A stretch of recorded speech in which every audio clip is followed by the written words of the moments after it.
Now, I want to ask you, Corey, about our Matt Kean, Green Kean. Now, he's the bloke who, of course, wanted to bring Malcolm Turnbull back and give him a title, which, of course, would give him a new position to shit-can the federal government on. But let's be honest, he hardly needs a title. Tuesday would be enough of a reason for him to do so. He's in dormant mode at the moment, but he'll be no doubt back at some point in time. But Matt Kean made it clear at a conference that he's giving an address to, a conference, by the way, that they aren't releasing footage from. Instead, only people that are participants in the conference are able to get video of their speeches, so a speech got leaked. The speech, which among other things claims that there will be revenge at the ballot box for politicians that don't do enough when it comes to net zero and all the rest of it.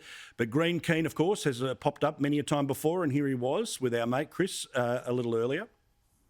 We need to have concrete plans to achieve these objectives. So, for example, in New South Wales, we've got a concrete plan in place that will ensure that when our existing sources of electricity generation come to the end of their technical lives, they're replaced with not only cleaner forms of electricity generation, but also forms that are cheaper and just as reliable. We've got a plan to do that. I don't know what I find weirder, the giant picture of himself or the picture of JFK behind him. But anyway, the delusions of grandeur, they are a little endless. Well done for not calling him out on that, Chris, tonight on the show. But Corey, this bloke, of course, he's a lino, right? He's the Liberal in name only. He's basically a Green. It's Green Kean, and he loves when we give him that tag. But the truth is, I reckon the revenge will be more so if One Nation want to stand a candidate against him in Hornsby at the upcoming state election. Well, I hope they do, Paul. And it's always a telling sign when you see a Liberal with JFK in the background, you know, notorious womaniser, a drug taker, someone who really didn't equip themselves particularly well. They hold them up as a hero, and yet they condemn Donald Trump. I don't understand it.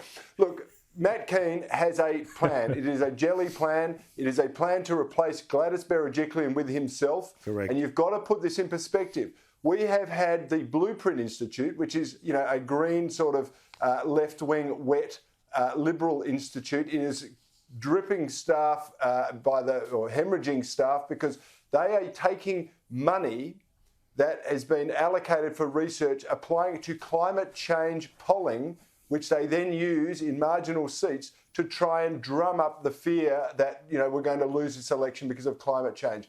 It is a virtuous circle. It is funded by lobbyists who get paid by the Climate Research and Clean Energy Brigade, and Matt Kean is their spear carrier.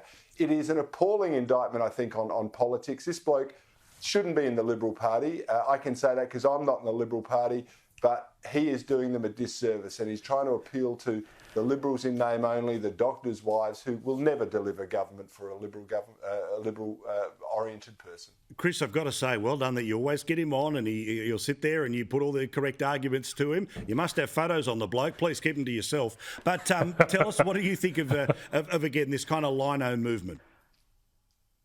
Look, I'm too soft on him, I know, but the trouble is, the problem is that these Green Liberals who want to go net zero by 2050, the Conservatives don't argue strongly enough against it. The Conservative position in the Liberal Party is, net zero as soon as we can. So there's not a strong argument there. I'd like to see the Conservative Liberals argue strongly against it, explain that we can't actually change the climate from Australia, that we actually should make sure we've got reliable, affordable energy, but they don't run the argument. So there's not enough of a contest of ideas within the coalition over this. But I'm glad Corey mentioned this Blueprint Institute. I'd never heard of them, but the idea of a Liberal moderate think tank is just laughable, because the Liberal moderates have never come up with policy. They've never argued for policies or values. All they've ever done is roll over and accept the Labor Party and the Greens policies. Yeah, correct. They get their briefing from Auntie Fran on Radio National every morning, and they get reaffirmed by Twitter. There's no giant surprise where their think tank is right now.